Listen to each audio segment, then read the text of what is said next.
place to be, in the place to be. Flip mode is the place to be, in the place to be.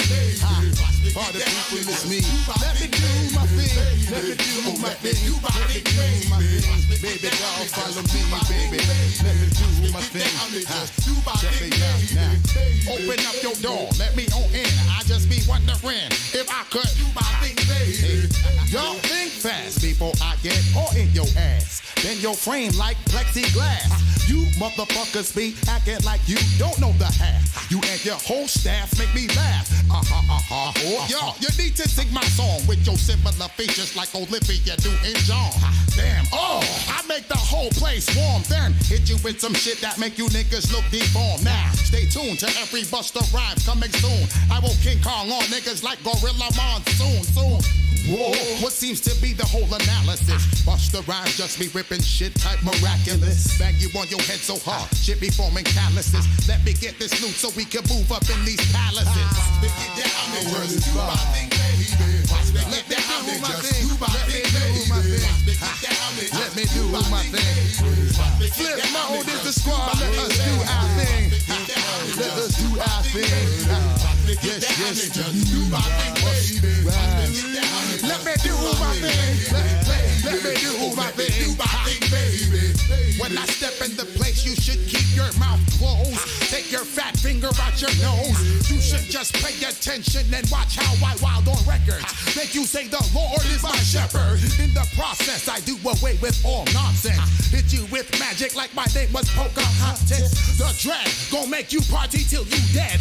Niggas quick to talk shit. Oops, upside your head. Put your head to bed. Let me do my thing. Enough said. Shit so hot, make your chicken head do the spread. Tell me what you said. I said I'd never leave you misled. While you bullshit, I'd rather get the Lucci instead. Ha, ha, flip until you fall while then in your whip till you crash into a brick wall. You the nicest, I be that nigga that be priceless. Always blowing up your spot, bringing more surprises. You know you really need to come clean. Let me do my thing. Don't you even try to intervene. I will endanger your species like an ostrich. Hold you hostage and crazy feed you swine sausage. Hot, I be the #1 chosen just to keep you open. Chill with your thoughts, I got your brain frozen. Pay the prices, made the needed sacrifices to present the grand opening of Flip Mode Enterprises. Let me do my thing. Let me do my thing, please. Let me do my thing. Flip Mode is the squad, y'all. Let us do our thing, please. Let us do our thing. Oh, yes, it's me. Yes, it's the squad. Flip Mode, we gon' do our thing. Let me do my thing for 9-5, for 9-6, suck dick. Yes, I got a bag full of brand new tricks. Get in the mix. Yes, I'm going to my thing. Let me get down, do my thing. Let me get down, do my thing. Let me get down, do my thing. Let me get down, do my thing. Word up. Let me just fuck up your mind, please. Hey, yo. Let me fuck up your mind. On time, showing you the rhythm as I get ragged, get raw. Yeah, I be the man coming on, very raw. It's Busta Rhymes, giving you much more.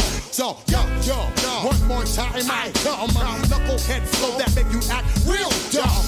Yo, I burn your food like Florence. Run up in your grip like my name was Search Warrants. Shut your mouth, nigga, don't you complain.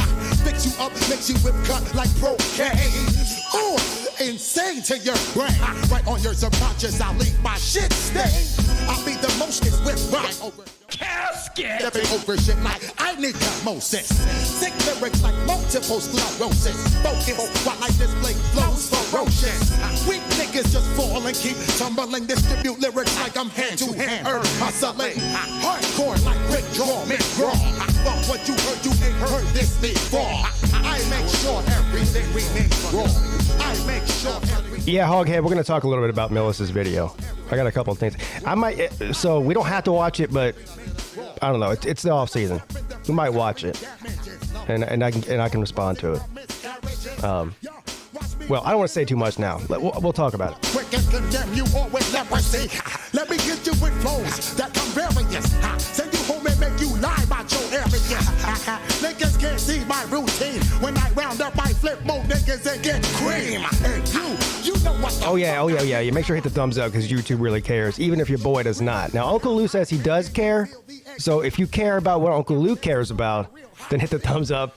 And if you don't care about what YouTube cares about and what Pigskin Pete doesn't care about, then also hit the thumbs up. Thank you. Let me take you higher. Great hell, no earthquakes. Earth, wind, and fire.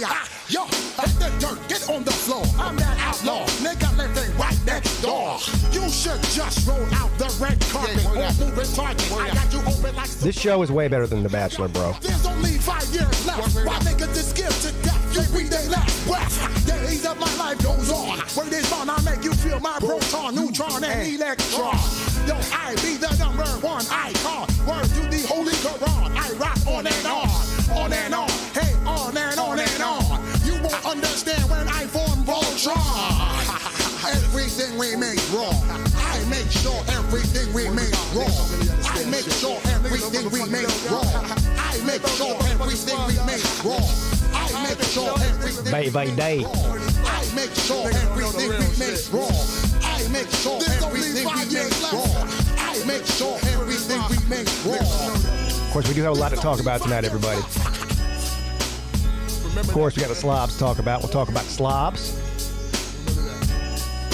Some possible college football rule changes coming up. I don't know if you guys heard about this. We'll talk a little bit about that. I got some thoughts on that for sure. And what other nonsense we can get into. Yes, sir.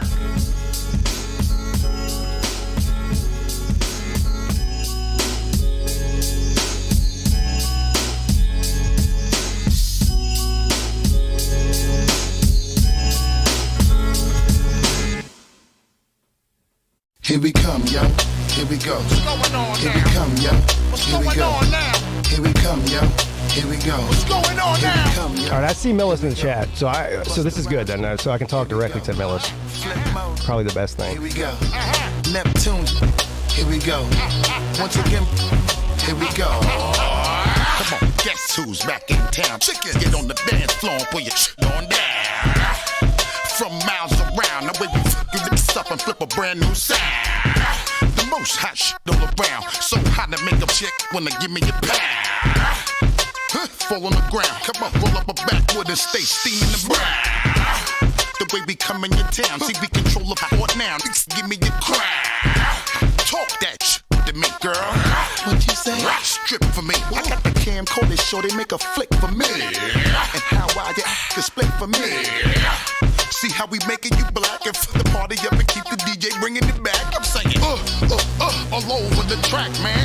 Pardon me, as I come back. All over the track, man. Pardon me, as I come back. All over the track, man. Pardon me, as I come back. All over the track, man. Pardon me, as I come back. What we gonna do in 2002, even though we having fun in 2001. Stay strapped, gripping my gun, whipping the truck, packed with chickens and stacking my one. And while we wildin' and fun, now all my women show me your and rep where you from. Come on, cutting it down in such a way you make police come shutting it down. I hope you see how we taking it there, and while we at it, mom, throw your hands in the air. Valet, parking the car while we up in the club, buying every drink at the bar. We giving you this shit, come on, I'll show you this time. We always flip the script, come on. Back off, get out my face, and every time we come through, give me my space. I'm saying, all over the track, man. Pardon me, All right, but that's a fake Millis. That's fine. Doesn't matter. Because the real Millis did put a video out. We'll talk about that. all over the track, man. Pardon me, as I come back. All over the track, man. Pardon me, as I come back. For my dogs, we be keeping it raw. While chickens and gasking them, please give me some more. The way you be shaking your shit to the floor. Hey, really appreciate the Cash App. I don't want to say your name, your real name, but we appreciate you, brother. And that's that. Thank you. When we arrive, we come to push it back. I'm saying, all over the track, man. Pardon me, as I come back. all over the track, man. Pardon me, as I come back. All over the track, man. Pardon me, as I come back. All over the track, man. Pardon me, as I come back.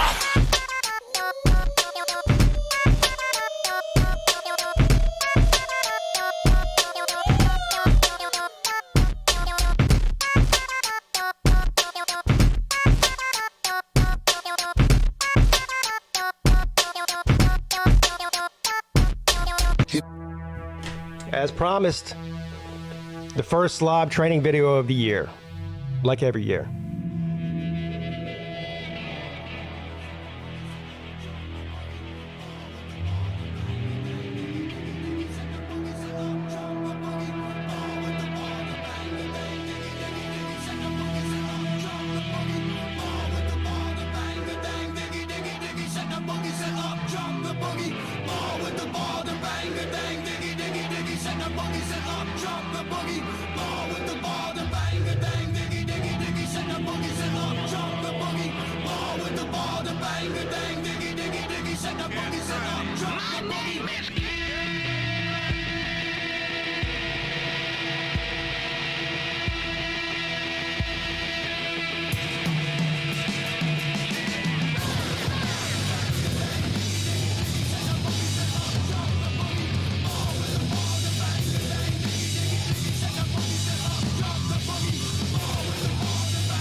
Well, welcome everybody to the Lunch Money Show. Of course, I am your host, PigskinPeete, and I am joined by my friend, colleague, and co-host, Uncle Lou. What's up, Lou? How you doing, buddy? Good morning. I have to just say right off the bat, I know a lot about Slab Olympics, and I know Millis is a college We're going to talk about that too. But you remember the MTV Music Awards like 10 years ago when Kanye snatched the microphone out of Taylor Swift's hand Yeah. to let everybody know that Beyonce made the greatest music video of all time? Hey, hold on, Lou. You're breaking up really bad. I don't know if everyone else is hearing that too. Oh, I don't. Yeah. You sound like a robot, bro. Well, you might have to just do the show by yourself. There's nothing I can do to fix it from here. Oh, all right. So y'all can look at the comments. It's too annoying. I'll just drop off. But anyway, Well, before we talk about the Slobs, Can you hold on real quick? Can you just try? PigskinPeete made the greatest Slab Olympic training of all time. So, Well, thank you. I appreciate the compliment. And I want to talk a little bit about that too. Is there any way you can just drop out of StreamYard and come back in? Sometimes that fixes it. Just try that. Try that. All right. Let me try that. Yeah. I've had this happen to me before. Sometimes, especially whenever it's like a robot sound like that.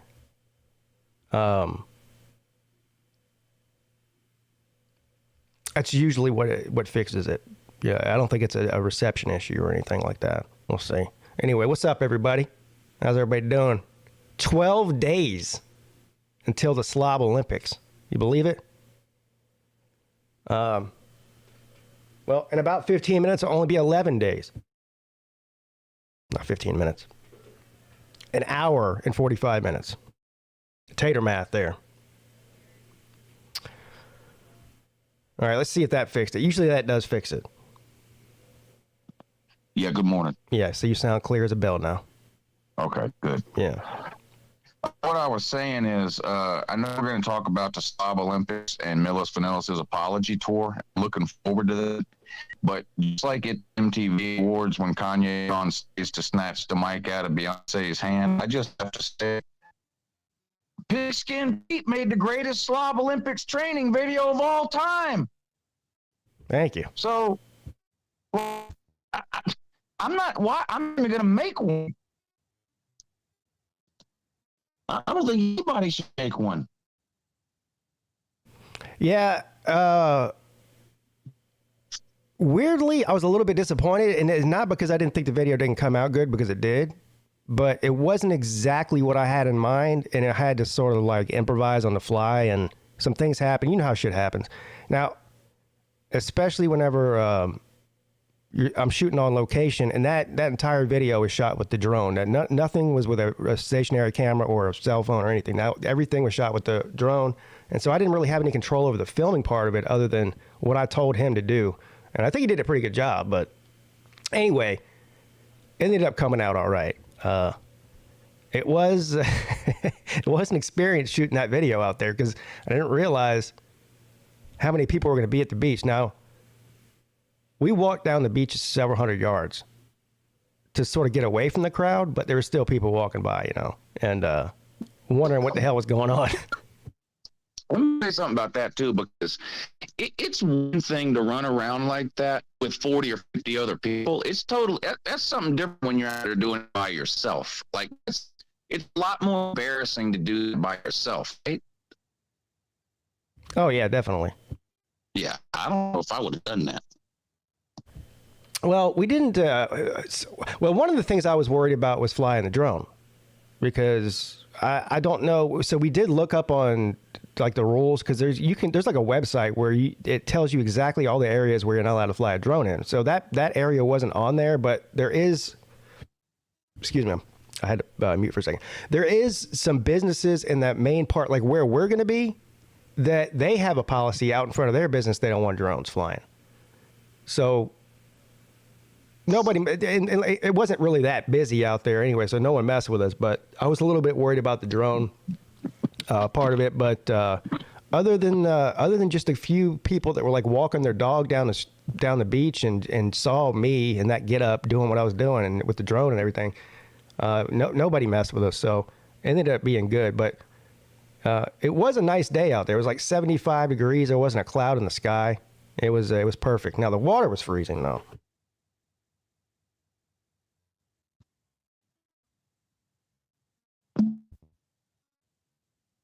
Yeah, I wouldn't have done it. Yeah. Well, I wouldn't have gotten that water without that wetsuit on. I guarantee you that much. What about your feet and your hands and your face? Yeah, they were cold. Well, I mean, I was cold all over, but it would have been completely unbearable to get in there just, normal. The wetsuit helped out a great deal. Now, I've never worn a wetsuit before. Have you? Well, first of all, was it a wetsuit or a dry suit? You know what? I don't know. I really don't know. But one thing I do know is that I don't even think it's I think there's different kinds of wetsuits or dry suits. Like, I think some of them are meant for like surfing and, water sports, and others are meant for diving. I'm pretty sure I got a diving suit, bro. Well, a wetsuit allows a thin layer of water in between the suit and your body. And then your body heat heats the water, and water is what keeps you warm in a wetsuit. Well, then dry suit, no water gets underneath the suit. Yeah. So okay. So it was a wetsuit then, because the water definitely seeped through. I mean, and even here's the other thing. It's not very comfortable. All right, and it's super super tight. Obviously, it's like skin tight. And it's two pieces. There's a piece that you put. Oh, it's like a top piece. It's like a pants and a top. And then the top has almost like a tank top things. So it's two pieces. The first piece is almost like a diaper. There's like a button that you have to pull out from behind your butt, up your crotch and over, and snap it in, and where your junk is. And I'll tell you what, bro. To be funny, I was gonna wear like a cup or something to make it like I had a big bulge there. But there is no way that I could fit a cup in there. I mean, I couldn't even. I mean, it was very uncomfortable. Let's put it. It was squeezing the boys, if you know what I mean. Yeah. And also, I don't know if those things like wear in. I'm sure they probably do. That's only the second time I've ever wore it. I put it on like last week just to see what it looked like in my bedroom and took it off, and then I put it on today at the beach. But those things they're not very maneuverable. Especially for the kind of shit that we're doing for the Slab Olympics. Running was not easy. Well, running's not easy for me anyway, but running definitely wasn't easy. And any sort of like movement is not easy in that thing. But so originally I was going to wear a pair of shorts and like a wife beater underneath it, right? Well, when I went to put it on, that wasn't happening. So then I'm sitting there going, shit, well, I can't get the shorts in this thing. It's too tight. So what am I going to do? Well, luckily I had underwear on. So I stripped down to my drawers. I spent about 15 minutes trying to fucking shimmy into that thing on the beach. People over there looking at me. But so when but much to my surprise, when I took it off, everything was wet underneath. So my underwear was soaking wet. My everything, my body was wet. So I guess it's a wetsuit. Yeah, those suits come in two sizes. Too small, way too small. Yeah, it's a medium. I didn't know what to order. I just ordered it on Amazon, and I just said, well, I'm not large, at least not for something tight like that, and I'm not small, so I got a medium. I think it's the right size. I'm just not used to wearing something like that. And the other thing is it has a hood on it, like a fixed hood. You know what I'm talking about? Where it goes over your head. That's why I think it's for diving and not for surfing. Yeah. How much does a wetsuit cost off Amazon? I think I paid about $30 for it.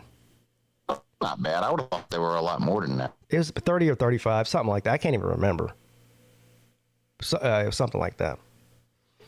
But yeah, anyway, it came out good, and I already saw Roger. If that was you that sent the Cash App, I got it, and I addressed it during the intro, but thank you again. I didn't want to say your real name because your real name's what comes up on the Cash App, not your YouTube name.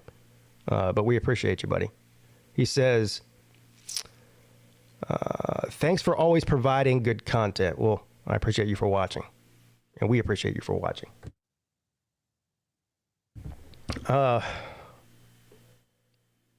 So you said that the video was so good that now you're not going to even think about making one. Yeah, it seems kind of pointless now. But you never made one before, though. So it wouldn't be any different than any other year. I might do something. All right. We'll see. All right, so here's what we'll do tonight. There's a couple of things that I heard you talking about on your show about the well, at least one of the events. So I definitely we need to hash that out before next week. And we talked a little bit about the Millis Vanillis video. We'll talk about that. And also, I don't know, have you heard about this the proposal for the rule changes in college football? Yeah. All right. See, we'll leave. I'll pull those up and we'll look at them. And I got some thoughts on that. I don't know if you do, but there's one thing in there that I can agree with, and everything else I think is complete garbage. But we'll see. I think there's other things they can do to make the game not so long, other than rule changes. But that's neither. My issue. My issue isn't necessarily with the rules that they want to change, but it's they want to make these rule changes to speed the game up, and there's other things you can obviously do to speed the game that will have less impact on how the game is played. Yeah, exactly. Like a 30-second rule for reviews, and the TV station cannot go to commercial during a review. Yeah, that's a popular one. Well, I don't even think that they even need to review it on the field. I think the review can be done in the booth, and they can just tell the refs what the correct call is. And that would cut about at least a minute out of each review. At least, probably more than that. Yeah, and I know everybody here absolutely loves soccer, so we know y'all watch the World Cup. The soccer ball is microchipped. And so there's no question or debate about if the ball passes a certain line. It's just not up for interpretation. Why can't you do that in football too? No more taking 10 minutes to figure out spots of the ball. It's just the football is microchipped. This is where the computer says football is. This is where we're placing it. There's just no arguing. There's no challenging it. There's no reviewing it. There's no nothing. I mean, they're guessing anyway. These line things where a guy runs up the middle and all 22 bodies up piled on top, don't know where the ball is. They just make it up. They review it for 10 minutes. They make that up. Microchip the ball. Yeah, and I'm surprised they haven't done that because I know that they've tested it because I've seen them talking about there's prototypes for that kind of thing.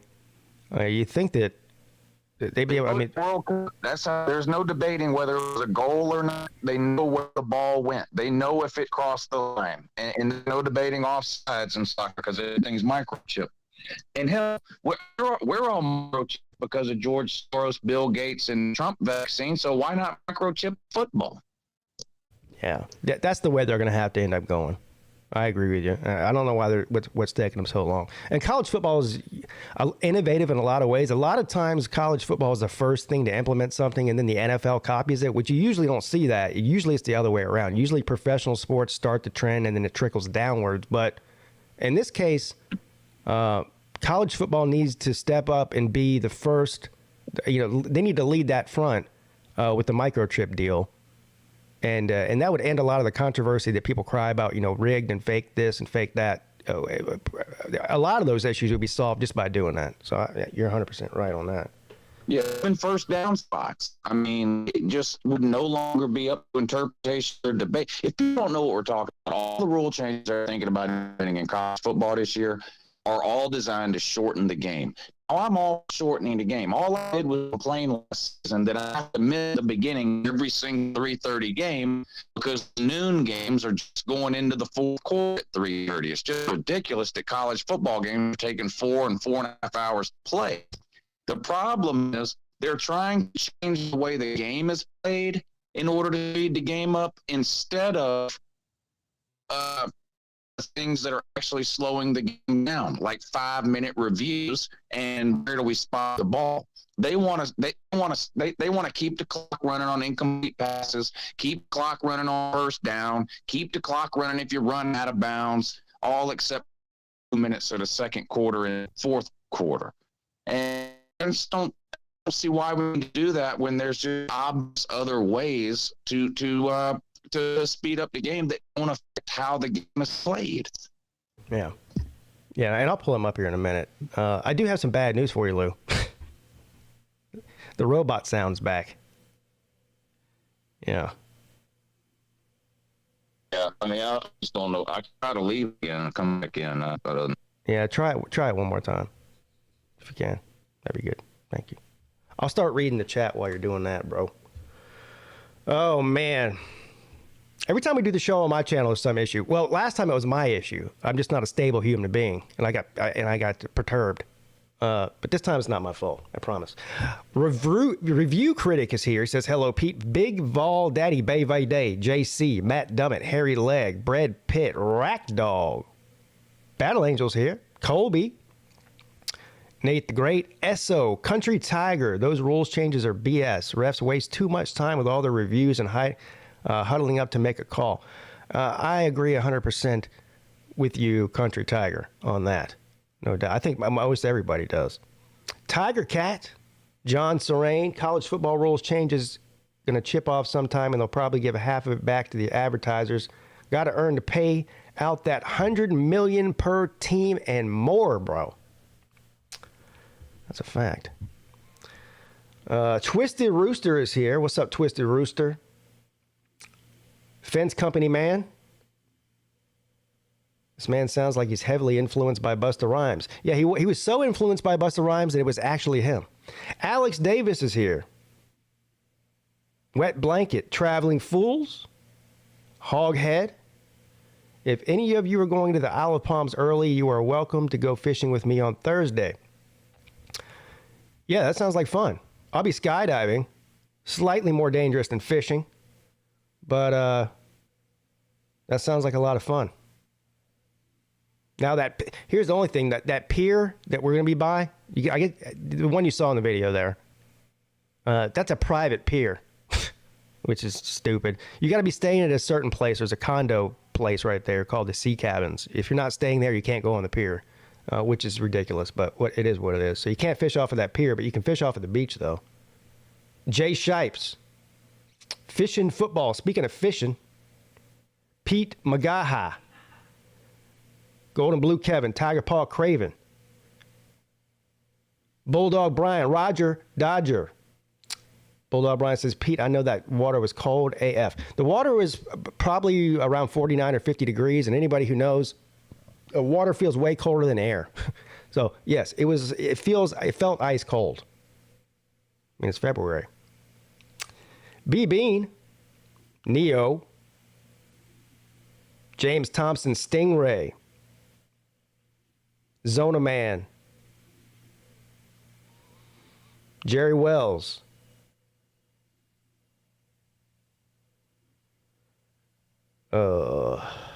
Vic 2 Productions.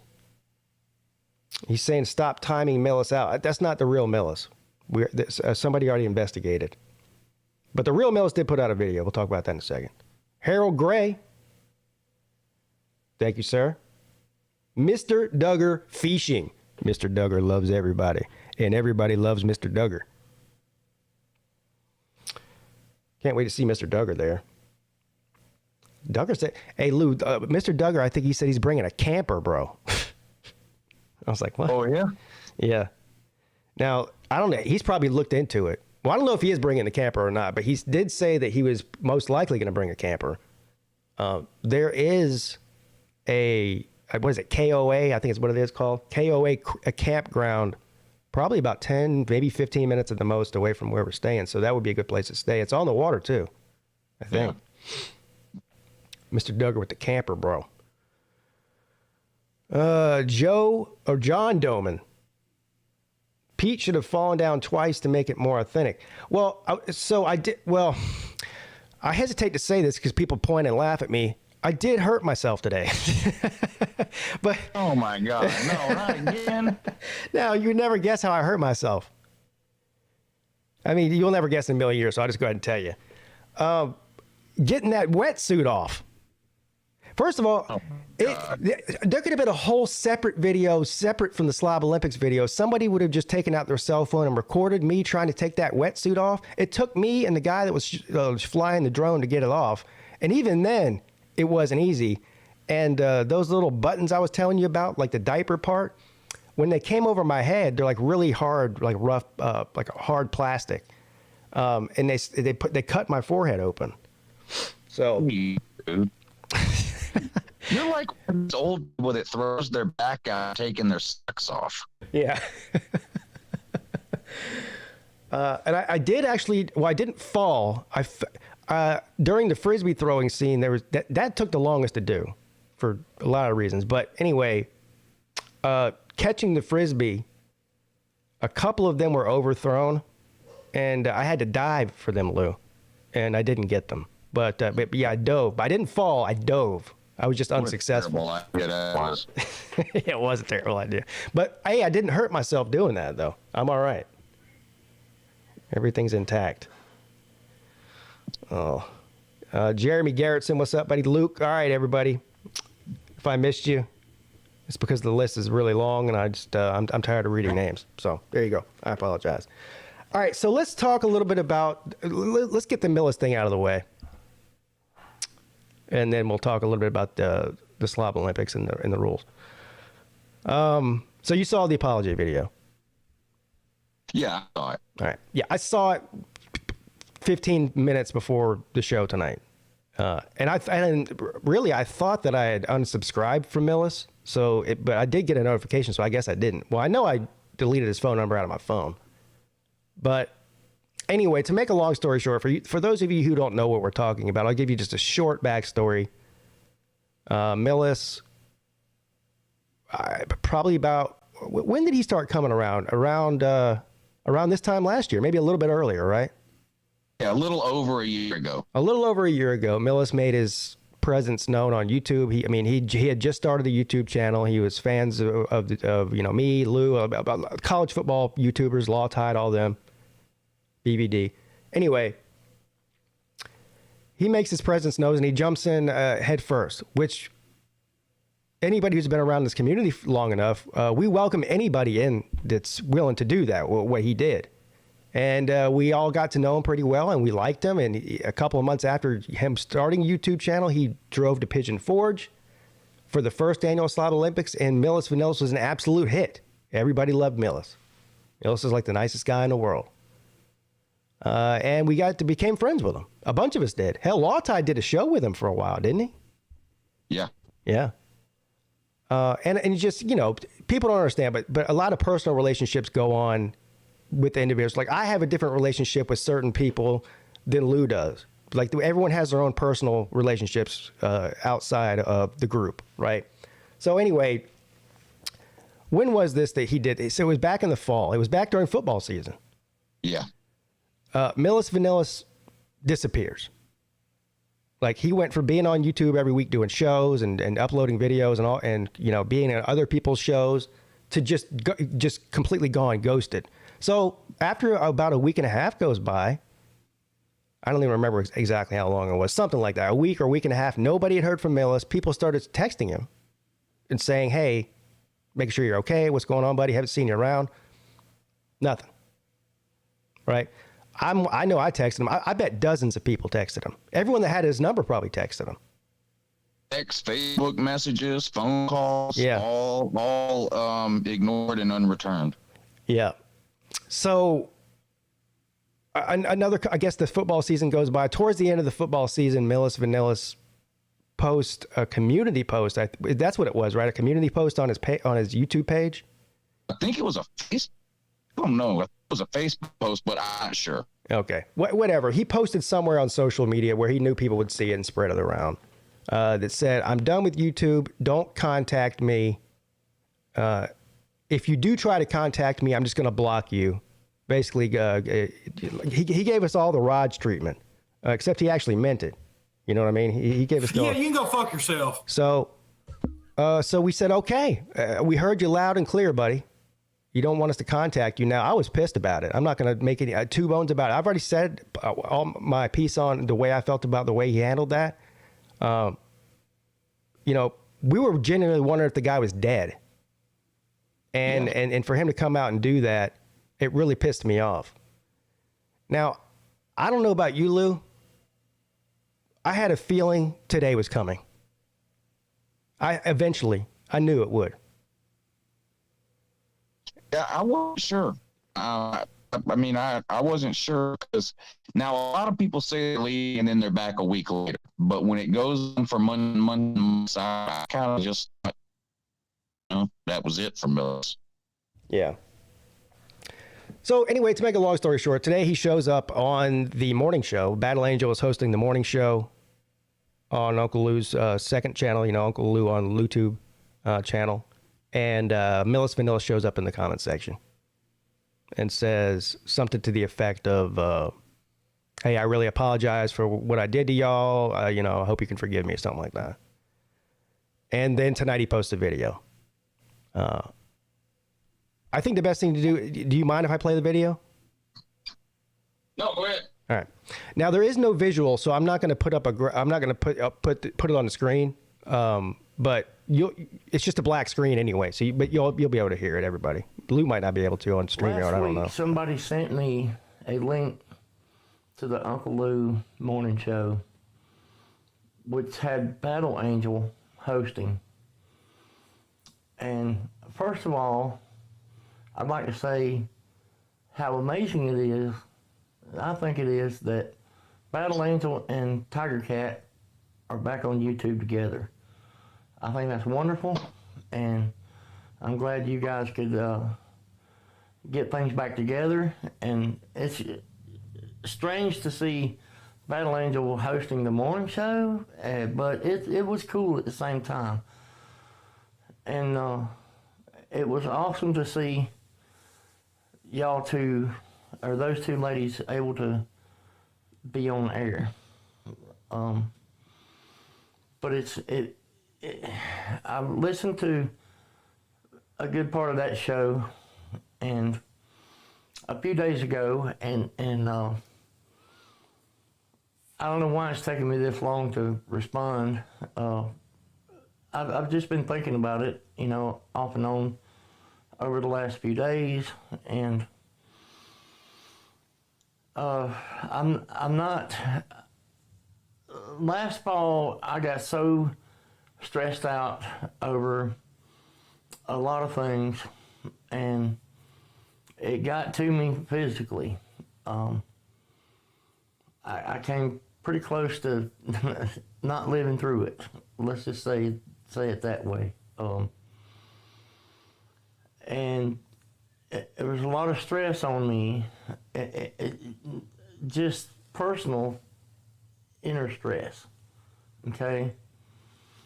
And I realized that I was becoming addicted to YouTube, and I had to purge all of that out of my life, the whole YouTube thing, I just felt like I needed to purge it from myself, like an addict has to purge everything. Like you wouldn't send an alcoholic to a bar. You wouldn't send a heroin addict to a drug den. They have to purge all of those things completely out of their lives to get over them. And in my mind, that's what I thought I had to do. And ever since last fall, when I had to get rid of all this stuff out of my life that was causing me the stress, I have come a long way. I mean, it's been a pretty good thing actually. But what I didn't understand, and I'm not coming back on YouTube. I'm not restarting my channel. I'm not going to come back into live streams or comment sections or any of that. I'm not coming back to YouTube. That part I don't apologize for. I needed to get off YouTube. I needed to get away from college football. I needed to get away from sports in general, just to get some of that stress off of me. So I don't make apologies for that. However, I do realize that I handled my exit wrong in a lot of ways. You know, tons of people have become my friends, starting on YouTube and with YouTube, and then developing into actual relationships and friendships.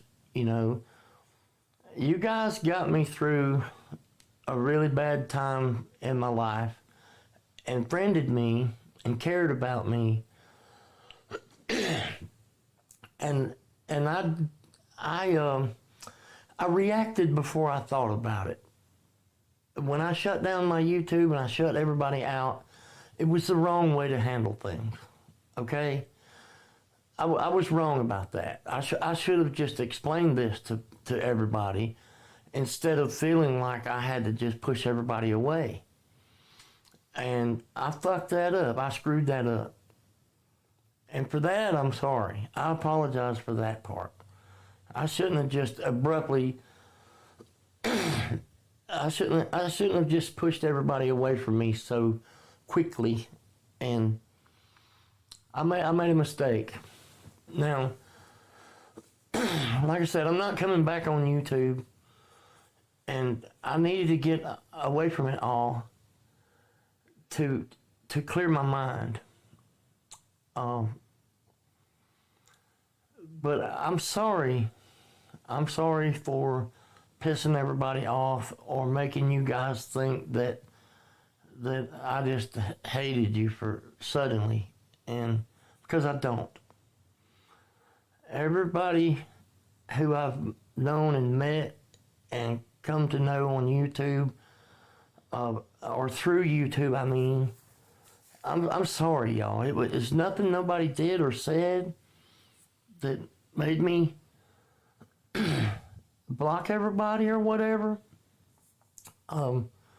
It was just that I reacted abruptly, and I shouldn't have done that. You guys got me through some really hard times. You helped me be able to smile. You helped me be able to laugh. And, you know, it was a good thing. You guys were, you're friends to me. I'm sorry I screwed up and blocked you and told you to go away. It was not the right thing to do. Don't worry, it's almost over, guys. I mean, It's only like 20 more seconds. you can choose to forgive me. You can choose to not forgive me. You can choose to hate me forever. But I wanted an opportunity to say that I didn't mean to hurt anybody's feelings or anything like that. I love you all for being my friends. And I thank you very much. Wow. Well, there's this. People are like, oh, dude, you fucking roasted her, you roasted. Pathetic! You are pathetic! That is bullshit! That is bullshit! Yeah, you can go fuck yourself. I don't know. For some reason, I was even more annoyed the second time I heard it than the first time I heard it. Well, first of all, Millis, if you're listening, which it sounds like you probably are because, well, you've been on the show. You commented on my trading video. The real Millis did, not the fake one. I accept your apology. Now, listen. I accept anybody's apology. Anyone who apologizes to me, even though you didn't really do it to me, you just kind of did a blanket one to everybody, which is fine too. There's probably, you pissed too many people off to be making personal apologies at this point. It'd take you all day. But so I accept your apology, and I don't hate you because I don't hate anybody. But this does not change my feeling on the situation one bit. Not one single bit. First of all, I've had friends that I've been friends with for 10, 15, 20, and 30 years that if they did that to me, I'd tell them to go fuck themselves. I've only known you for a year, bro. So, this would be the last I say about it. And I'm repeating myself at this point because I've already said it a dozen times. But when somebody tells me how they feel about me, I believe them. And so you let us all know how you felt about us, and we believe you. I can't speak for everybody. That's just the way I feel about it. No, I hope you live a long, healthy life and find happiness or whatever the hell, whatever. But I just don't really want nothing to do with you, bro. Because I would never do that to anybody that I cared about. So that's it. How you feel about it? Well, a very unusual turn of events. I'm gonna have to go ahead and be the nice guy here, but the main thing for me is that I'm glad he's okay, or at least appears to be okay, or it's getting okay. Whatever it was that happened in the fall, that I guess killed him. He said,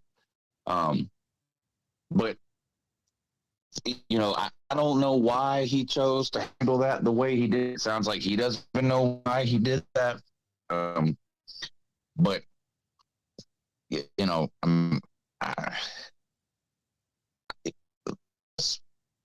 just be a lesson for everybody else that's listening. You don't owe us anything, but you know, let somebody know. I understand something happens to you personally, and you decide you need to disappear, but let at least one person know, so that they then can tell everybody else, because it's not exaggerating when we say there were dozens of people who were extremely worried for about a month until we finally found out, yeah, he's alive. He just doesn't want to have anything to do with anybody, and pissed everybody off. But I don't know what all he was going through at the time. You know, like you said earlier, I mean, he was one of the nicest guys around. Everybody liked him. I'm just glad he's okay. And if anybody else just gets tired of the college football community, just let somebody know that you're just tired of the college football community and you're going away. You know, don't just disappear. At least let one person, so they can let everybody else know that you're at least alive. That's all I really have to say about it. Yeah. And it's not like I'm not empathetic if he's going through a rough time. I get it. But you know what, really, here's one thing that pissed me off about what he said. And so really the reason that we were all contacting him was because we were genuinely concerned about his health and well-being. You know, we didn't know if he was dying. And then he says in the video, I was going through such a bad time that I almost died. Yeah. And so, well, that's... We were right to be concerned. Yeah, so that was exactly the point. You know, but another thing he could have done is after that first month ever went by where it was just full radio silence, and he decided to make that post telling everybody to fuck off. That was the, like, I think that's where, like, that he's never should have, like, that's what should have happened. Yeah, he shouldn't have done that. Well, he shouldn't have done that. I mean, he could have just texted one of the dozen people back that was trying to get this with him and say, look, I don't want to get into it. Got some personal stuff going on. I'm not going to be on YouTube or YouTube people maybe forever, or I don't know. Let everybody know I'm okay. I'm alive. I'm just not going to be around. And that really would have been the end of it. But to just disappear and then a month later make a post basically telling everybody to fuck themselves, I think that's what made a lot of people mad. I mean, but still, I'm glad he's okay. I wish he would come back. I enjoyed Millis Vanilla, like being around him. It was funny. I thought he was a really nice guy. But his health, whether that's physical or mental or both, is more important than entertaining me on YouTube. So whatever he needs to do that he thinks is best for him, I'm all for that. I'm behind him 100%. But anyone else listening, let somebody know something so that we're not all, I mean, we have to remember, if Webster had died out of the blue not long before this happened. Yeah. Right? BBD had the thing he went through for a year and a half, whatever. I mean, you know, you get to know these people here, and I don't need to know every aspect of anybody's life. It's none of my business. But you spend a significant amount of time hanging out with people, whether on YouTube or in real life or whatever. You think you owe them courtesy of letting them know you're alive if you are alive. Yeah. You know, so that's really all I have to say about it. So he's okay. Hey, look, Millis, I don't. You come back on YouTube, come back around, come to the Slab Olympics, whatever you want to do. I'm not going to be combative with you, or I'm not going to come on YouTube and talk shit about you. I'm not. Well, that's just not who I am. So I'm not going to do that, and I don't wish you any ill will. But I think you know how I feel. So we'll move on. At least we know Millis is alive. That's good news. Well, I guess we found that out when he told us to go F ourselves. But yeah. Let's talk about the Slab Olympics, because you got to change something. I think you mentioned it in the beginning. Yeah, so let me pull this up here. I heard you on the morning show discussing the elementary math category. So you were having a hard time finding like elementary math that wasn't, this is. Well, you tell me. It sounds easy, but when you actually look, because the problem is we can't just have somebody that's making up questions off the top of their head, because then people get accused of favoritism. Why'd you ask this person an easy question and that person hard? So we need a list, a random list created by someone else, and there just is no list on the internet that I can find. It's too many word problems mixed in. You know how math was a word problem. Like if Susie's 8 apples, she gives 3 to John. 2 of them are rotten. How many apples does Johnny have? And we just don't have time for all that. There's just nothing concise enough I could find on the internet to go 4 or 5 rounds of math questions like we did with the spelling bee or with trivia last year. So my vote is just do the spelling bee again, unless somebody's got a better idea. There's literally thousands and thousands of spelling bee words you can find on the internet, broken down by grade. It's really simple to do, just like we did it the first year in Atlanta. And that would be my vote, be just be again. Yeah, so we were talking about this the other night on the show, and there's a lot of people are throwing stuff out, and some really funny events have come in too. Here's the only issue I have with. So first of all, I'm agreeing with Lou here. I think that we should replace. We have enough physical events. So I think we should replace a mental event with another mental event, because there's only a few of those to begin with. And we try to make it somewhat balanced every year, because there's a lot of people here that just aren't physically able to do a lot of things, and it's really not fair, and it's not fun for them if they can't compete in half of the events. So I agree with him that we should make it another mental event. And I think that since we're familiar with the spelling bee, and it's actually pretty easy to pull off, logistically, that we should probably do that. And also it was fun when we did it the first year. It was hilarious. Yeah, it was great. Now it's a little bit like rock, paper, scissors, as in it's the luck of the draw. It's the luck of the word that you get. Like you might be able to spell some really hard, long word, but you mess up a 6-letter word or something, that's just the way it goes. Right. Yep. But that's also what makes it funny too. So I'm with you on that. So there was we'll just talk about some of the other suggestions, even though we're probably not going to do them, that were funny. Now, BVD said we should do a 1-leg hopping contest, which I thought was pretty funny. And he can compete in that because he does have 1 leg at least. No, I don't think BVD would do very well at that. I think balance would be an issue. Even, at least we can still balance ourselves with our other leg. Yeah. And plus, the 40-yard dash is already enough of a hazard. I mean, between the 40-yard dash, the push-ups, and the bat spin, and that isn't even, maybe even the tater throw too, you're already putting a lot of people in danger. Yeah. So... yeah, I don't know. 1-leg hopping contest sounds like a disaster waiting to happen, especially for your boy here. I'd probably break my ankle or some shit with my track record. So the other one was horseshoes, and so maybe when we were first making this list, maybe we could have replaced cornhole with horseshoes or something. But it's kind of the same thing. Like last year we did the ladder ball, and so. We didn't do ladder ball this year because there was cornhole in there, because they're similar too. Any of those tossing games, cornhole, horseshoes, ladder ball, all kind of the same vein. So, and there are events we do every year, like 40-yard dash and a paper, rock, scissors. So, I don't think rehashing the spelling bee is like the worst idea ever. Yeah. No, I like the spelling bee. What do you guys think in the chat? Do you let's just make it easy. And we got a lot of new people. Didn't do spelling bee the first year. Yeah, just give a thumbs up in the chat if you think the spelling bee is a good idea, or a thumbs down if you think it's a bad idea. And I know you're going to be some trolls in there putting thumbs down for no reason, but I'm really concerned about the people that are competing more than anything. And God forbid we do some bad something we can hide in a hotel lobby and do like we did. We did the spelling bee inside Atlanta because of weather. Yeah, I mean, ultimately, we're going to have to make a decision. And me and Lou are going to be the one that makes the decision because we can't have 80,000 people making decisions. But it looks like mostly thumbs up.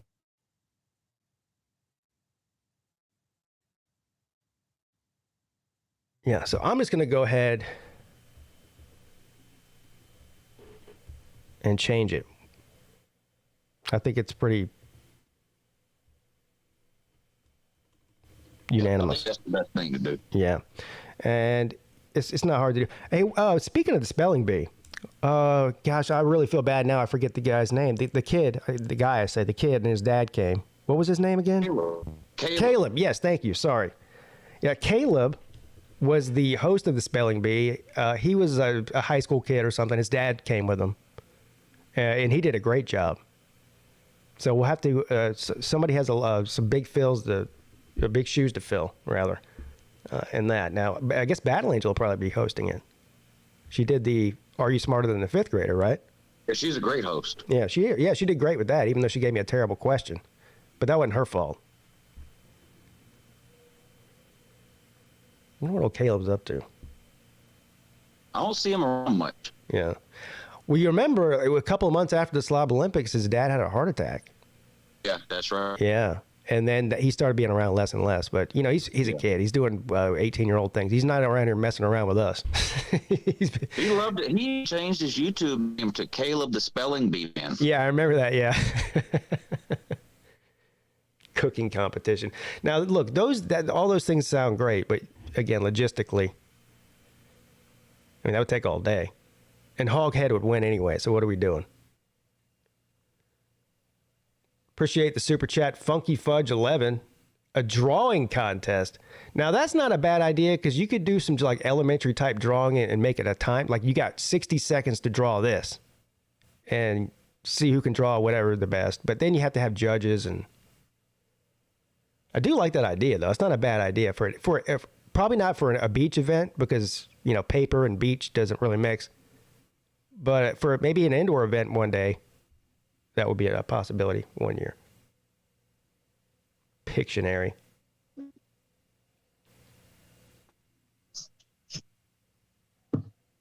A staring contest. Oh, what about I can make you laugh contest? Now that wouldn't be. Yeah, that would be good.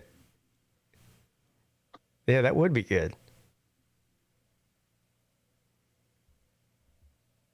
I would lose that, though.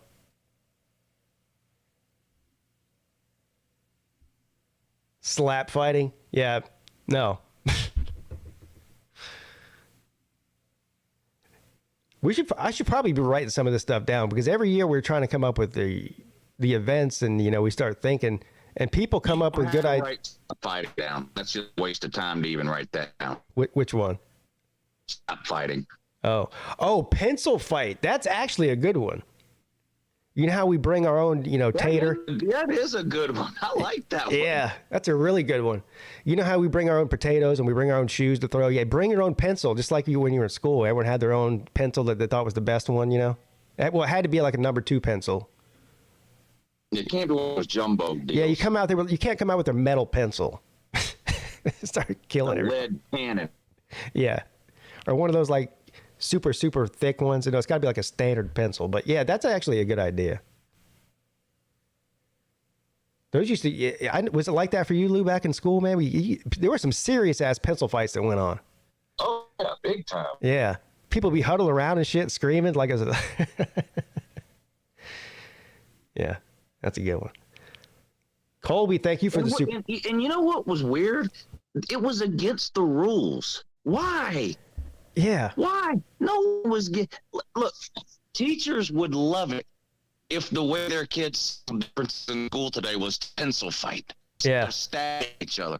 But no, we couldn't even pencil. You would get detention or whatever if for pencil fighting. It's ridiculous. Yeah, and that's the thing too. It's almost like prison guards. You know how like sometimes the prisoners will get in a fight and the guards will just kind of let them do it and watch it. Like that's how the teachers were with the pencil fights. Like they were supposed to stop it, but they would let it go on. You know what I mean? Yeah. They'd look the other way. Pick their battles. Yeah, pick their battles. Thank you, Colby, for the super chat. How is Jeopardy going to work? And I hope someone brings a professional Frisbee and also a scale for the weigh-in. What the fuck is a professional Frisbee? I don't know what a professional Frisbee is. Somebody goes to the dollar store and buys 6 Frisbees for $6. That's what I hope. So get this. I spent about an hour this morning tearing my house apart looking for the one Frisbee that I know I own. I couldn't find it. Did you blame the kids or did you blame Mrs. Peete? I don't know who to blame. Yeah, I guess I'll blame the kids. Yeah, probably a good idea. Yeah, I'll probably blame the kids. Anyway, so I needed a Frisbee for the video today. And so I had to go out. I had to walk into one of those stores right there on the strip right there and buy a Frisbee. But anyway, it's a shitty Frisbee. I don't like it. So I don't know what a professional Frisbee is, but I guess we all use the same Frisbee. I don't know. Yeah, it's going to have to be the same. I can't remember if the distance or accuracy. It's accuracy. There's going to be like 3 different circles, one close one medium range, one long one. And whichever one you throw it in, you get a certain amount of points. You get like 3 throws or 5 or whatever we come up with. 3, I guess 3 is enough.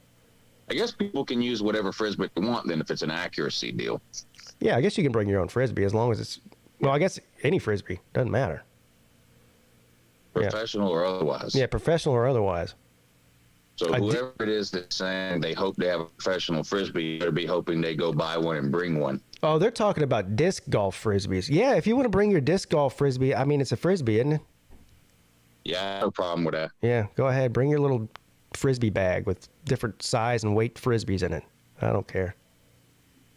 As long as you let me use them. You just can't carve your potato the shape of a Frisbee.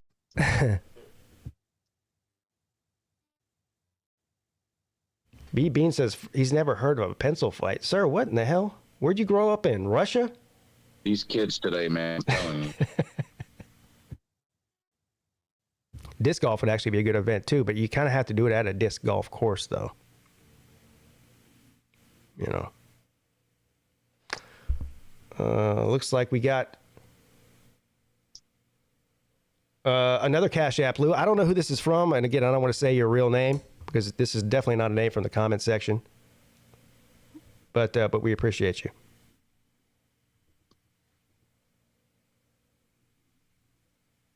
All right. So other than that, though, Lou. So as far as the events go, we changed the elementary math to the spelling bee now. Yeah. Is that where we're both comfortable with, and that's just going to be that, and then everything else? Part 2 of Colby's question was, how's Jeopardy going to work?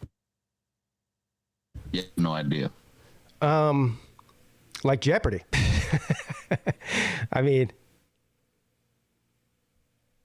come up with a theme or a category. Yeah, someone's going to have to come up with. It's just, it's sort of going to be like already.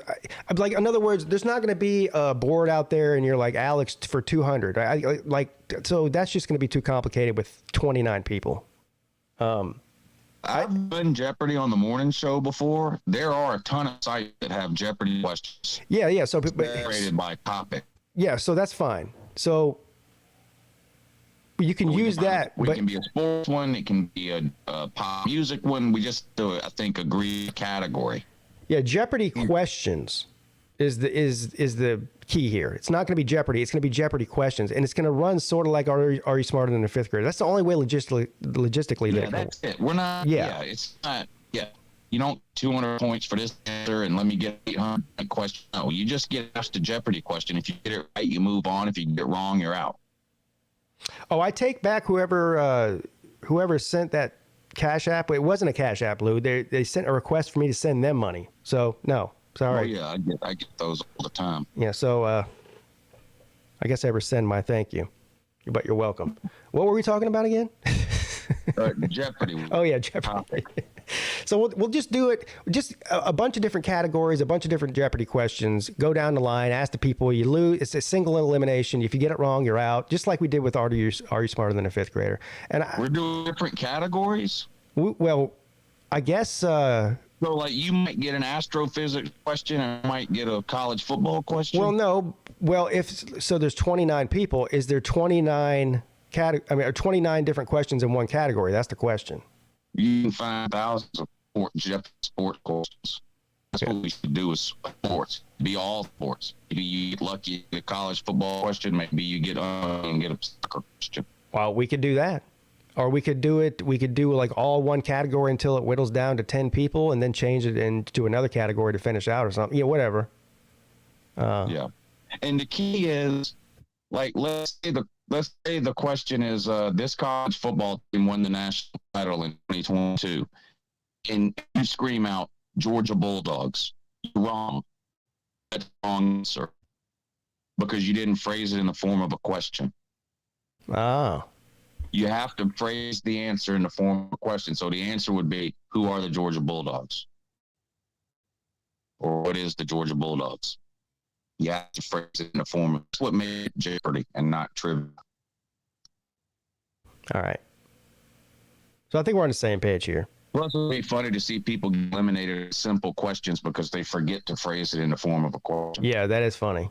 Yeah, so and we'll make that very clear to everybody before the competition starts that you have to make sure you answer it in the form of a question, just like on Jeopardy. Yeah. Or you're eliminated, even if you're right. So I hope that answers your question, Colby. Yeah. I think everything else is pretty self-explanatory. Everything is like... Now we need to put the events in order.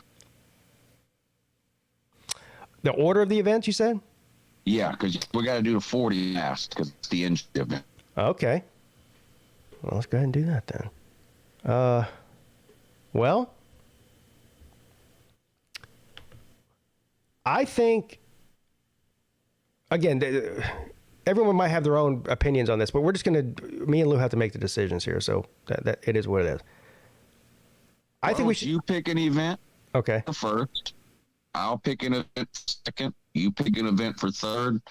Just go through, make the list, just knowing 40-yard dash off the table. That's always the event. All right. So here's what we're doing. We're going to do a weigh-in. Is it a weigh-in or a BMI thing? Or both? Both. All right. Both. So and by the way, I need to spread the word on this. Weigh-ins are at 10 a.m.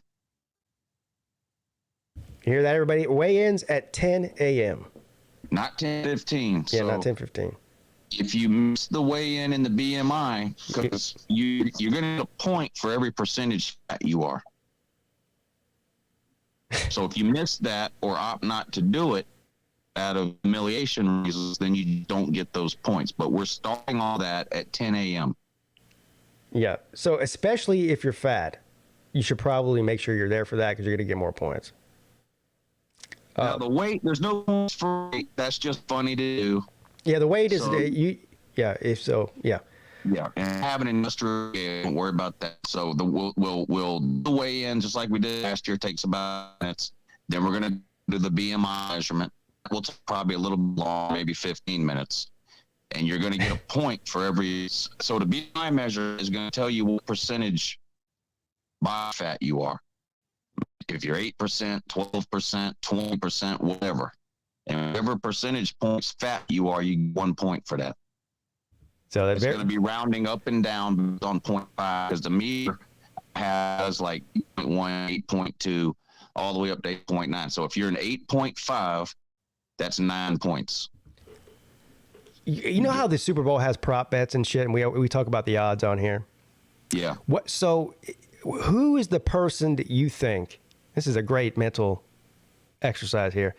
Who is the person that you think will have the highest BMI, but you wouldn't think that they did? Not the fattest person, but who's going to have the highest BMI but doesn't match with the way that they look? Is what I'm trying to say. Well, I already know because I've cheated.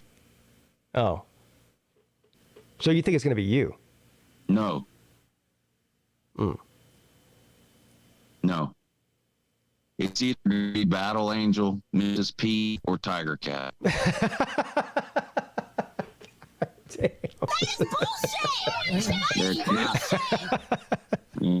Well, I guess Peete and Battle Angel aren't competing, so it'll be TK. Oh. Well, geez. I mean, unfortunately, women just have higher body fat. Well, that is than true. men. Yeah. That's true. But here's the other thing, though. I've never seen TK, so I wouldn't. I guess once I saw her, I can make that determination. But I haven't seen her. You've seen BA, right? Mm-hmm. Yeah. Her BMI is twice mine. What? Yes. Holy shit. She's tiny. I know. Well, see, all right. Well, that answers my question. The Battle Angel is going to win that mental contest there. I would have thought she would have had one of the lowest. So, I don't know. I might be pretty slobby too. It's hard to tell. I've never done it. I might be pretty sloppy. I mean, I might have I might be that person I'm talking about. I might be like a Battle Angel. I might look skinnier and then have a high BMI. We'll see. Anyway, all right. So here's what we're gonna do. We're gonna set the order of these, and that'll be the end of that. We'll solidify it tonight, so there won't be any more questions about what order they're gonna be in. I say we start out with one, because for anyone who's never been to these events. Now, for those of us who've been a couple times, then there's probably no nerves or anything like that, right? But it is a weird situation to dress up in a costume and go in public as an adult. So you might be a little bit nervous for the first event. So I think we need an icebreaker, a funny event. And the funniest icebreaker event possible is definitely rock, paper, scissors. I say we start with that one. All right. So rock, paper, scissors, number one. Yes. That's, yeah. I think that honestly should probably lead it off every year just for the reason that I just mentioned. But whatever. For this year, rock, paper, scissors. All right. For number two, you know what? I'm going to go cornhole. Cornhole. Yes. Speaking of cornhole, do we have that situation situated in Atlanta? If you remember, we had I think 4 different cornhole boards, which was great. Then 4 people can go at a time, which speeds up the process. Do we know who is or who can bring cornhole boards? So I can. Okay. That's one. And who brought them? Well, Raj can. Yeah, Raj will bring them. Yeah, Okay. Raj. I'm pretty sure he brought them the first time, didn't he? Yeah, he did. Yeah. I have a set. I guess 2 sets is plenty. That's what we had last time. Shit, Raj probably has 2 sets. If he brings 2 and I bring 1, then that's 3. That's way more than enough. That would be good. Yeah. So that's easy. We can do that. All right. So rock, paper, scissors, the cornhole. A bunch of people are saying they can bring them. So yeah, there's no shortage of cornhole boards in the chat. All right, good. All right. So now we've got rock, paper, scissors, and cornhole. It's my turn, huh? Well,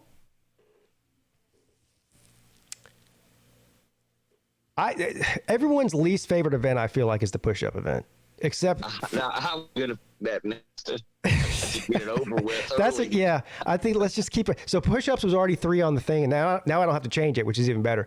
But yeah, aside from 2 or 3 people, everyone dreads doing the push-ups. Now last year we did them sort of towards the end, and it had already been a long day. We were already wore out. But anyway, so I say get it over with early. We did rock, paper, scissors. That's a fun one. Cornhole's a fun one. Let's do the push-ups. Get that out of the way early before we're all tired and devastated. Thank you. Or injured. Okay. All right. To give a break physically, and probably around lunchtime at this point, and this will work out well, I think. Spelling bee. Okay, yeah. So after the rigorous push-up event, we have a little snack break or whatever, lunch or whatever, and then hit up the spelling bee, bro. I like it. Yeah. Yeah, I and like it. If we get lucky like last year and someone goes and picks up the lunch, and brings it, then you can even do the spelling bee while you're eating your grease sandwich or whatever it is we're eating. Yeah. So that'd be good. Rock, paper, scissors, cornhole, push up, spelling bee. I like it so far. All right. Is it my turn now? It is. All right. So right now it's Jeopardy. I say we go to another physical event after the spelling bee. We'll be doing a lot of standing around for that one and sitting down and drinking water and whatever you do.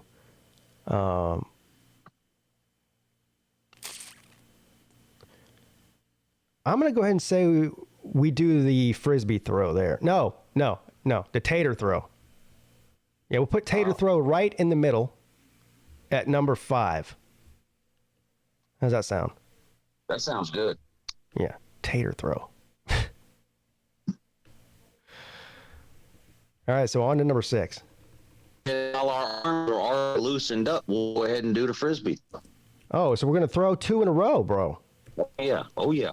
All right. We don't want to be stretching the same body part 2 different times. Well, yes. All right, so coming in at number 6,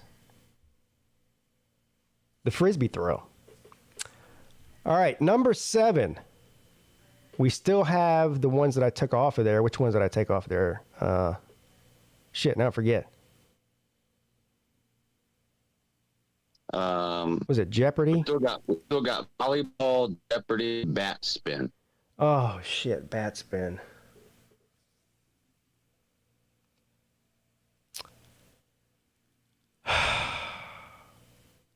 I guess we'll go ahead and get that bat spin out of the way. Yeah, I'll put your thing in there. Yeah, that's you know what? That might take over for the push-ups as far as the one I'm dreading the most. Because I've done it recently, and it didn't work out too well for your boy. And I have a feeling it's not going to work out well for a lot of people. Yeah, I definitely believe you. Yeah, well, we'll see how you do, bro. We'll see how you do. All right, so that's that. Bat spin at 8. No, that was at 7. Shit, my bad. Yeah, let's do volleyball 8. Volleyball 8.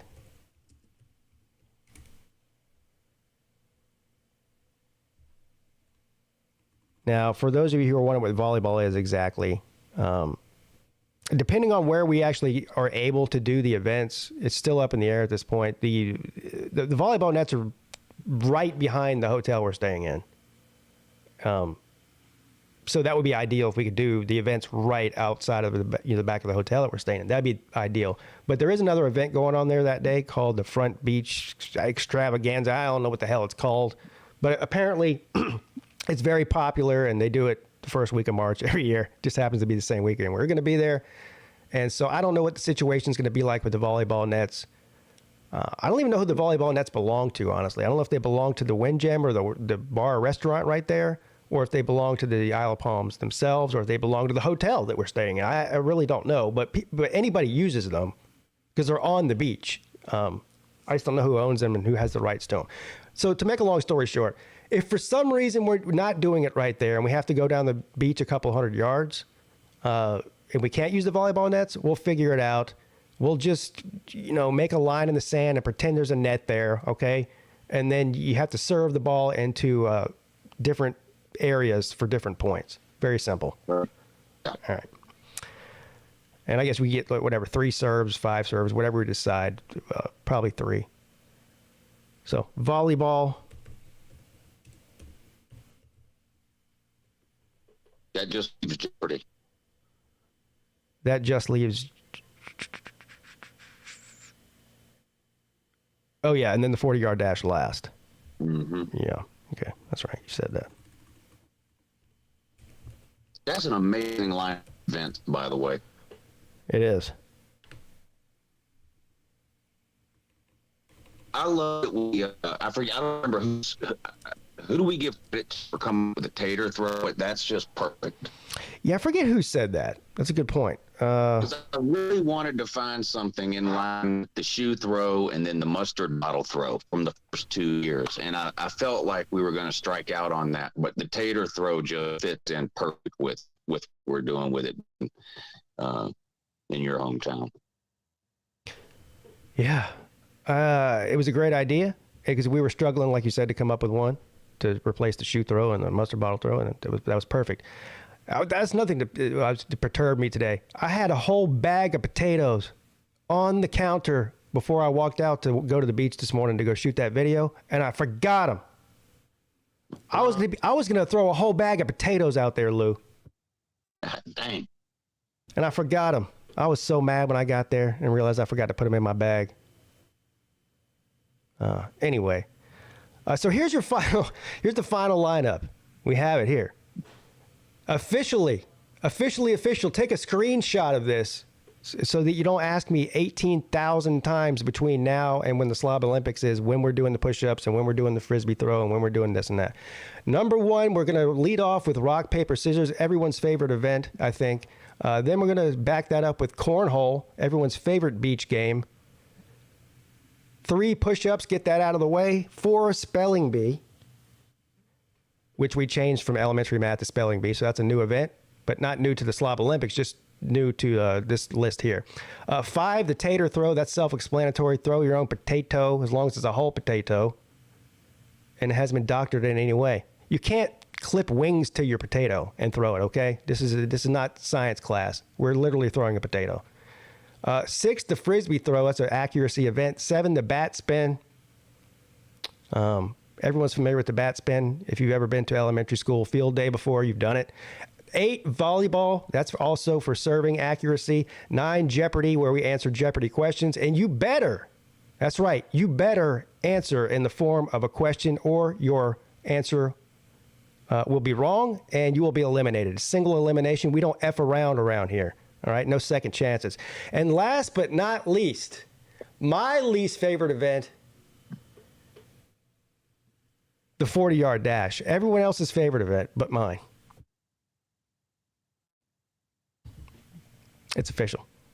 Well, it's not my favorite to do, but it is one of my favorites to watch. 'Cause, I suck at it. Yeah.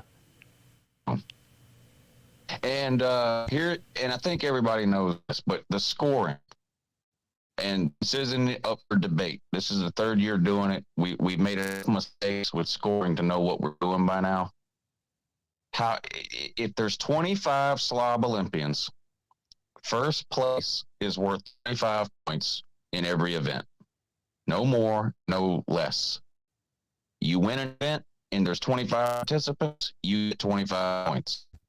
And the person who's last gets 1.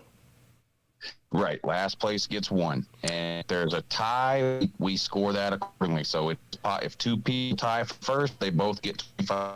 The second place person, which would really be the 3rd place, then gets 23.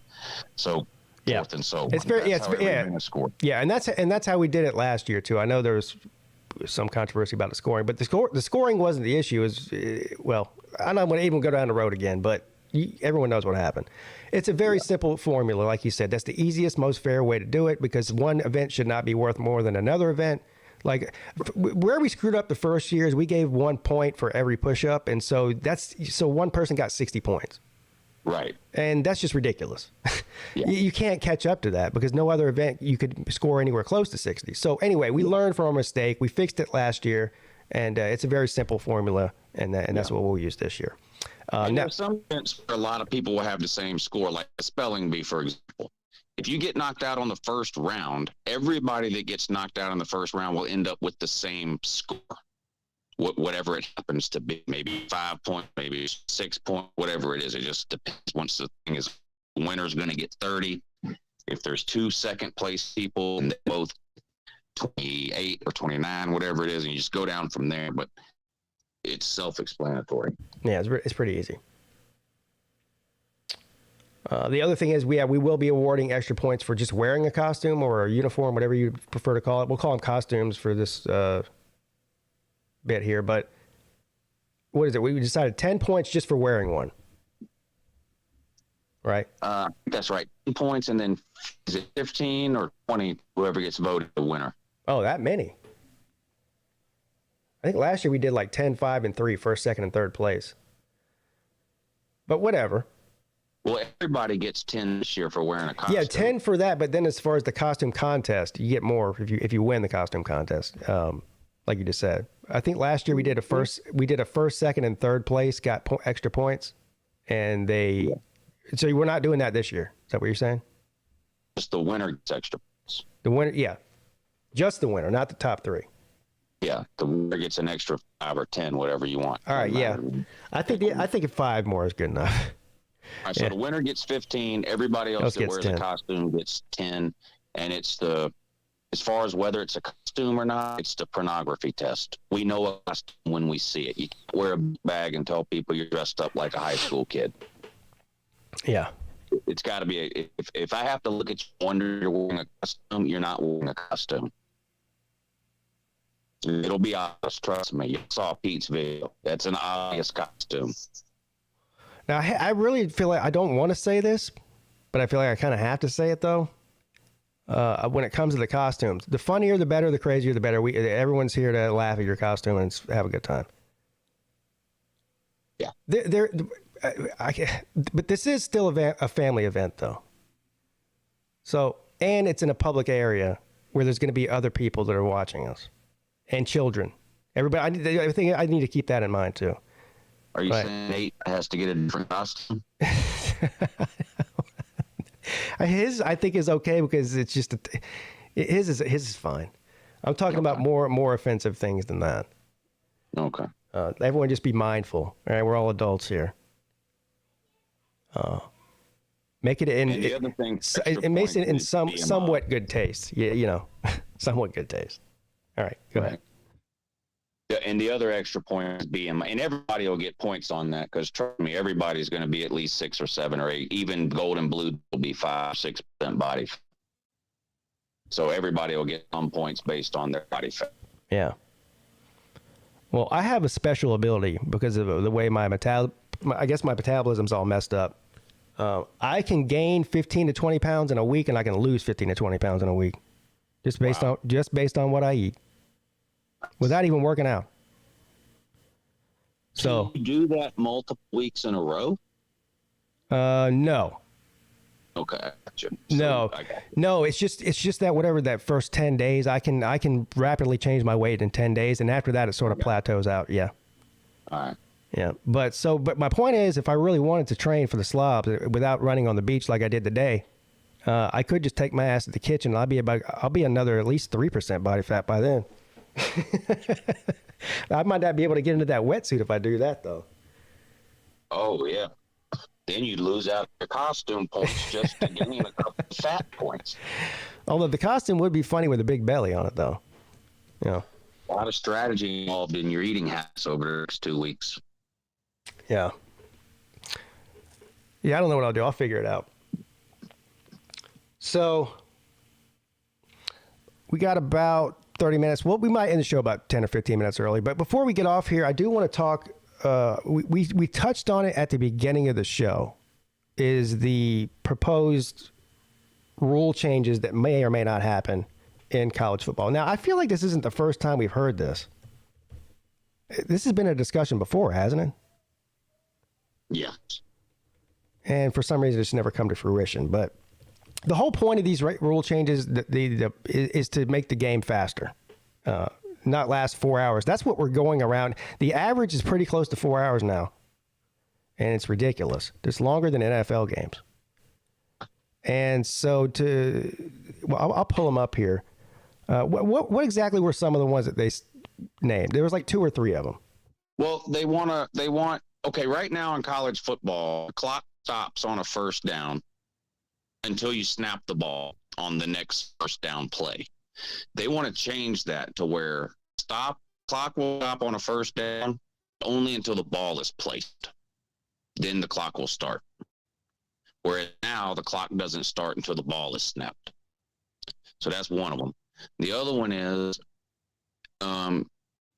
if you run out of bounds or an incomplete pass, same thing. Right now on an incomplete pass, the clock doesn't stop until the ball is snapped on the next play. They want to change that where the clock will start as soon as the ball is placed for the next play. Yeah, so that one just in itself will probably save. I mean, how many first downs are there in a game? Yeah, a lot. That'll save a significant amount of time for sure. And the other, which hardly impacts a game ever, is say there's 1 second left in the first quarter, the offense runs a play, and the defense commits interference. Well, the offense gets to run another play, and it's an untimed down in between the first and the second quarter. You want to do away with that. So if the defense commits penalty on the last play of the first quarter, there is no untimed down. The play is the first play of the second quarter. Right. So at most, you're speeding the game up by 2 plays. It's just ridiculous to even worry with. Yeah, here's the article here. It's you pretty much just explained everything. I don't even know why. I'm not going to bother to read the article out loud. So that's pretty much it. But there's nothing in there about the review system, which is what they really need to change to speed the game up. And they're obviously not going to shorten commercial breaks. Not after they're all. I mean, these networks are in the process of paying out over $100 million a year to broadcast these games. They're not shortening the commercial break, so that's just not happening. So they have to look at things in the game to change. I did hear one of the things that they said that I disagree with, and I seriously doubt that they would do it. Maybe they would, but was the running clock after an incomplete pass. I still think the incomplete pass should stop the clock in college. Yeah, now that wouldn't apply to the last 2 minutes. Hurry, trying you down by 2, you don't have any timeouts, so whatever. The last 2 minutes of the game, the clock would still stop, but the rest of the game would keep running. Yeah. And like you said, the elephant in the room is the review system, and I don't know why this is the easiest thing to fix. Because we all watch the game, and if you're listening to the announcers, and they have a rules guy that's basically in the booth with the 2 guys that are calling the game, and anytime there's a controversial call, which is like 15 times a game, they go, "Hey, Bill, let's go to Bill with the rules," and he goes, "Yeah, that's clearly out. It's a fumble. They're going to overturn this, or they're going to let it stand." And then you have to wait another 5 minutes after that for the refs to look at it and tell you the same thing. So they can, when it comes to those, anything that's reviewed, it's very simple. You have a guy at every single game who's designated rules official, he's certified, whatever, a referee in the box that can look at it in instant replay and make the call within 10 seconds. Instead of going through this whole rigmarole, as you like to say, with the 5-minute reviews. And it happens. I wonder if you did that, how much time that would save. At least 20 minutes. I think that would definitely get the games under the 3-hour, 45-minute mark. And here's the thing. If you read the replay rules now, what does it say has to happen for a play to be overturned? There has to be clear, indisputable evidence in order to overturn the call on the field.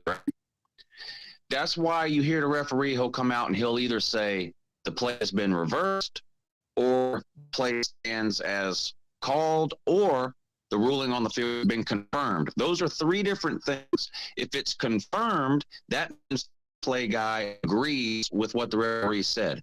It's let the play on the stand, that means we don't see anything that clearly tells us we need to overturn it. And if it's overturned, that means it was clear. Well, if it has to be clear, indisputable evidence to overturn it, and it's taking you 5 minutes, it's clearly not clear. Yeah, you're right. Like, if it takes you 3 or 4 minutes, then it's not clear and indisputable evidence. So it never should have got to the 3 or 4 minute mark. If it's clear and indisputable, you don't need but 30 seconds max. If play has not been overturned within 30 seconds, it can't be overturned. That's be the rule. Yeah, I like that. They're already telling us it has to be clear and indisputable. Well, if it's clear and indisputable, 30 seconds is plenty of time. Thank you, Bulldog Brian, for the super chat. He says, "So will my Hugh Freeze costume be okay? I'm taping 2 blow-up dolls to my hip." That'll be fine. Oh, no. What do the blow-up dolls look like? Are they naked? That's probably I mean, it sounds good, but hey, bro, I don't know. And then you got to have a Bible in one hand and a double-end dildo in the other. No. Yeah, no sex toys, bro. Don't tell me that's what you're thinking about doing, Lou. What about a gimp mask from Pulp Fiction? Yeah, you could wear that by itself with a pair of Speedos or something. You already got a rubber suit. I don't know why I bought that suit. Hey, you asked if it was a wet or a dry suit. I told you it was a wet suit. Yeah. Bring out the gimp.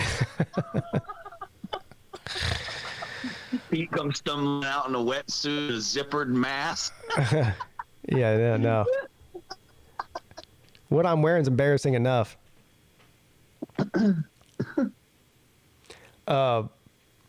Somebody in the chat said something about well, sometimes the guy in the booth might get it wrong, but the guy on the field gets it right. Okay, well, sometimes the guy in the field gets it wrong, and sometimes the guy in the booth gets it right. 6 one, half dozen the other, and yeah, there's going to be bad calls no matter what. But the point is, it's speeded up, and it's just ridiculous. How? At least in this case, you'd be getting it wrong in 30 seconds instead of 5 minutes. Yeah. They'll get it wrong, just be faster. Right. Right. Which is much better. We prefer them to get it wrong faster than slower. So yeah, that's the best. We'll see what they do, but and people need to quit thinking about replay as a way to fix every bad call in college football. That's not the point of replay. The pass interference should not be up for debate. It's a judgment call. Holding is a judgment call. Those things don't need to be reviewed. Offsides, okay, fine. Targeting, yeah. But I mean, you can't review every holding call or pass interference. Those judgment calls. Some are just going to always be wrong. They always have been. I mean, it's just part of the game. So this is a great question, and I have a great answer for you. Jack Moreno in the comment section, he says, why does everyone prefer games to be faster? Well, I don't think people prefer the game to be faster. They prefer what's happening between the game to be faster. That's kind of the point. Well, is that there's too much time between plays. That's all. The game itself is fine when they're playing it the right way. But when you stop for 5 minutes every 5 minutes, it's not really a game. It's kind of like it's hard to watch.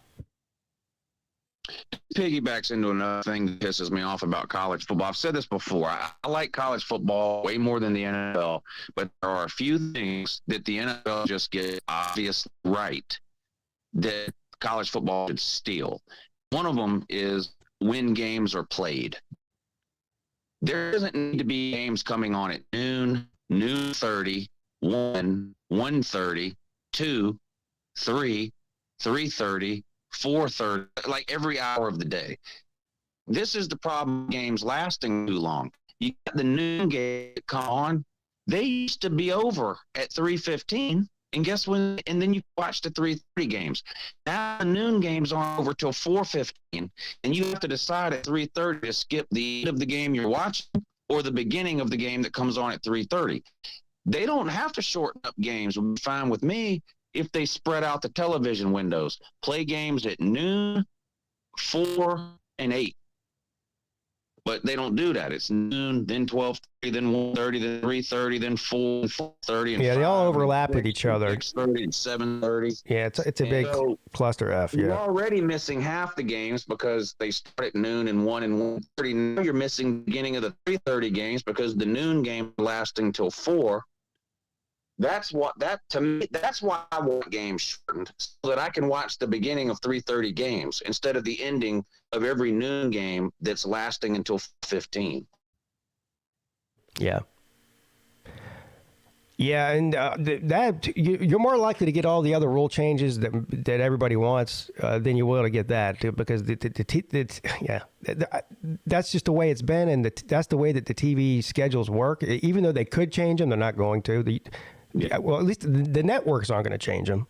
Even if the NCAA or whoever is in charge, which is nobody, wanted that to happen. It's all up to the TV stations as far as that goes. Like I'm so glad I'm not a Notre Dame fan for a lot of reasons, but like 90% of their games come on 2 or 2:30 in the afternoon. Yeah, 2:30. It's just ridiculous. Yeah, so one of the a really good game that's on at noon, and now they're in the fourth quarter and they're tied, and Notre Dame's coming on.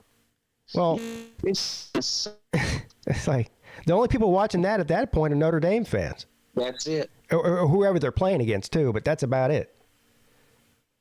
Yeah. Well, all right, I guess we'll end the show a few minutes early tonight, if you don't mind. I'm tired, man. I had a long day at the beach. I hear you. That's fine with me. I got something very important I got to go do anyway. Yeah, all right.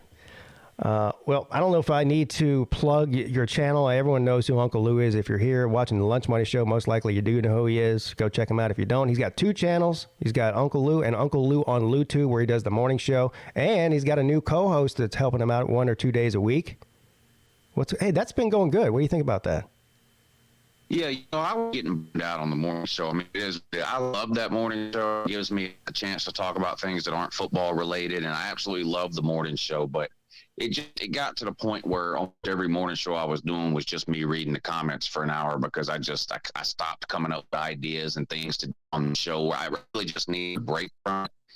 But I don't want to just stop doing the show for like a month, because then people stop watching and they never come back. So, I had asked BA a while ago if she would consider doing it, maybe sometimes 1 day a week, maybe sometimes 2 days a week, just kind of depending on how it goes type of deal.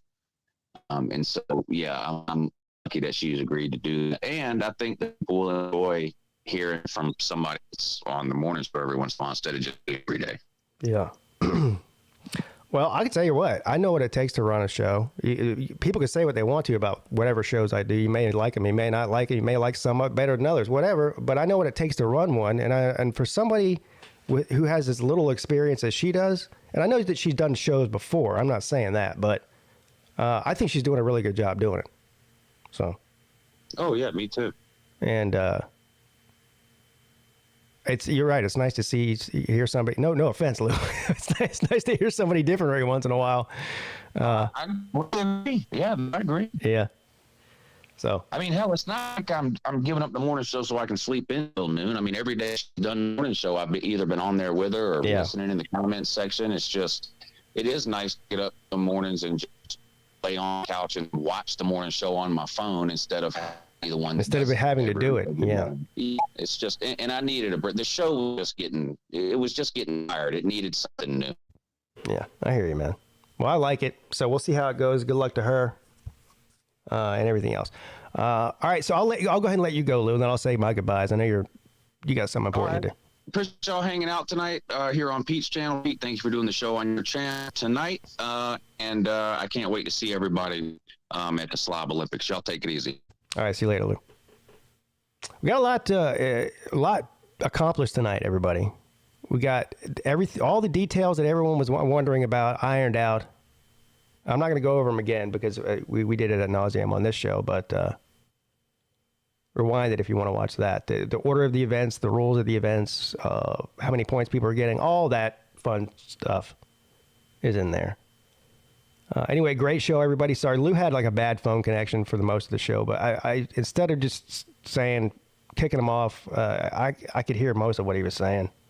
And we've only got one more Monday between now and the Slab Olympics. I didn't want to make it come down to 5 days before the event, before we got everything nailed down. So I had to put up with a bad phone connection for a little while, but it wasn't that bad. Wasn't that big of a deal. Anyway, all right, everybody. Tomorrow I'll be back for the ACC show at 7 p.m. And that's it. Thank you for all the people that send in Super Chats, Cash App, PayPal, that whole thing. You guys are what keeps these shows going. We appreciate you. And we'll see you very soon. Have a great night, everybody. Good night.